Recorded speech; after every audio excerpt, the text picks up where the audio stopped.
রাসূল বলেছেন কিয়ামতের আগে মূর্খদের নেতৃত্ব আসবে। সাহাবীরা বললেন বুঝি নাই, আপনি বুঝায় বলেন। আল্লাহ রাসূল বললেন আমার দেখানো পথ রাসূলের পথ, কুরআনের পথ। রাসূলের পথ কিসের পথ? বলুন কুরআনের পথ কেন বললাম? মা আয়েশা রাদিয়াল্লাহু আনহাকে গিয়ে বলা হয়েছে রাসূলের চরিত্র বলেন, বলেন বাড়ি যাও কুরআন পড়ো, কুরআনের প্রতিটা লাইন যেমন রাসূল তেমন।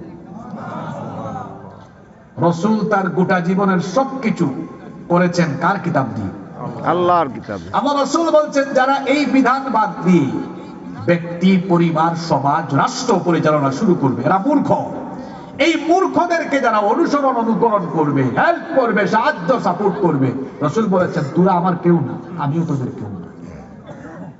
কথা ক্লিয়ার না ভেজাল আছে? Clear clear. যুবক ভাইয়েরা বুঝেন, আপনি কি চান রাসূল আপনাকে বলবেন তুমি যাও, চলো, তুমি আমার কেউ না, আমি তোমার কেউ না? এটা কি চান? না। কি স্লোগান দেন আপনি? আমার ভাই, তোমার ভাই, অমুক ভাই, তমুক ভাই, আমার ভাইয়ের চরিত্র ফুলের মতো পবিত্র। কে শিখাইছে এমন স্লোগান আপনাকে? কার জন্য স্লোগান দেন? অত নামাজ পড়ে নাই এক ওয়াক্ত, গাঁজা খায় 5 ওয়াক্ত, শয়তানের ভক্ত, জাহান্নামের তত্ত্ব। ঠিক। এই বয়সে তরুণদের গায়ে শক্তি বেশি।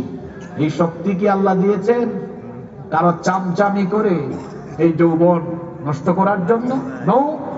আমার তারুণ্য, আমার যৌবন, আমার ঘাম, আমার রক্ত কারো চামচামি করে দিব না, বরং আমার তারুণ্য, আমার যৌবন আল্লাহর জমিনে আল্লাহর দ্বীন কায়েমের জন্য উৎসর্গ করে দিব। ঠিক। যুবক ভাইরা ফিরে আসুন আল্লাহর কিতাবের দিকে, কোরআন সুন্নাহর দিকে। রাসূল বলবেন তুমি আমার কেউ না, শরমিয়া, তুমি তো মূর্খদের নেতৃত্ব গ্রহণ করেছো। কোরআনের পথ মত বাদ দিয়ে অন্য পথ মত ধরেছে যারা, মূর্খ হলো। আমার কথায় কষ্ট পেয়েছেন? না। শুধু আপনারা ফান্দে পড়বেন না, কিছু আলেমরাও ফান্দে পড়বে। আগেই ঠিক কইয়েন না, হাদিসটা শুনে বলিয়েন কারা ফান্দে পড়বে শুনে নেবেন।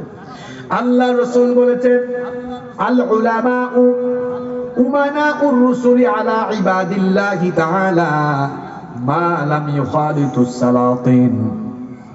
উলামা মাশায়েখগণ হচ্ছেন আল্লাহর বান্দাদের উপরে রাসূলদের উত্তরসূরি, রাসূলদের রিসালাতের উত্তরসূরি কারা? জোরে বলেন কারা? উলামা। সব আলেম না, এখানে নবীজি একটু পৃথক করে দিয়েছেন মা লাম ইউখালিতুস সালাতিন। ওই আলেমরা যারা যতক্ষণ না পর্যন্ত ওই যে জুলুম তন্ত্রবাদী যারা রাসূলের পথ মত বাদ দিয়ে নিজেদের বানানো তন্ত্র মন্ত্র আদর্শ প্রতিষ্ঠা করতে চায়, এদের সাথে দহরম মহরম করার আগ পর্যন্ত ওই আলেমরা হলো